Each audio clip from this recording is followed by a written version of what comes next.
అరుణాచలం వెళ్ళిన ప్రతి ఒక్కరూ గిరి ప్రదక్షిణ చేస్తూ ఉంటారు. నేను కూడా చేశాను. దర్శనానికి ముందైనా చేసుకోవచ్చు, దర్శనం అయ్యాకైనా చేసుకోవచ్చు. నేనైతే ఫస్ట్ దర్శనం చేసుకున్నాను, తర్వాత గిరి ప్రదక్షిణ చేశాను. గిరి ప్రదక్షిణ చేశాక మళ్ళీ దర్శనం చేసుకున్నాను. పౌర్ణమి ఆ టైంలో అయితే బిజీగా ఉండి టైం ఎక్కువ పడుతుందట. నేను నార్మల్ టైంలోనే వెళ్ళాను కాబట్టి నాకు 4 అవర్స్లో గిరి ప్రదక్షిణ పూర్తయింది. గిరి ప్రదక్షిణ చేసే టైంలో 8 లింగాలు కనిపిస్తూ ఉంటాయి. 8 లింగాలను దర్శించుకుంటూ వెళ్ళాలి. ఇంకా చాలా టెంపుల్స్ కనిపిస్తూ ఉంటాయి. మ్యాక్సిమం నేను అన్ని టెంపుల్స్ను కూడా దర్శించుకుంటూ వెళ్ళాను. వెళ్ళే దారిలో జింకలు, కోతులు, పక్షులు, నెమళ్ళు ఇవన్నీ కనిపిస్తూ ఉంటాయి. వెళ్ళే దారి మొత్తం ఏవో ఒక షాప్స్ కనిపిస్తూ ఉంటాయి మనకి. టీ కానీ, టిఫిన్ కానీ, కూల్ డ్రింక్స్ కానీ, ఫుడ్ కానీ, స్నాక్స్ కానీ ప్రతీది దొరుకుతుంది. కొంచెం రేట్లు ఎక్కువ కానీ ప్రతిదీ దొరుకుతుంది. అలాగే మనకి ఏమైనా కాళ్ళు నొప్పులు వచ్చినా, కొంచెం రెస్ట్ తీసుకోవాలనుకున్నా కూడా మనకి ఫెసిలిటీస్ అన్నీ ఉన్నాయి.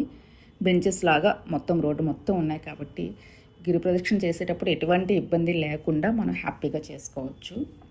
నాకైతే అలా పూర్తయింది. నేనైతే పెద్దగా కష్టంగా ఏమీ అనిపించలేదు. కూల్గానే చేసుకున్నాను.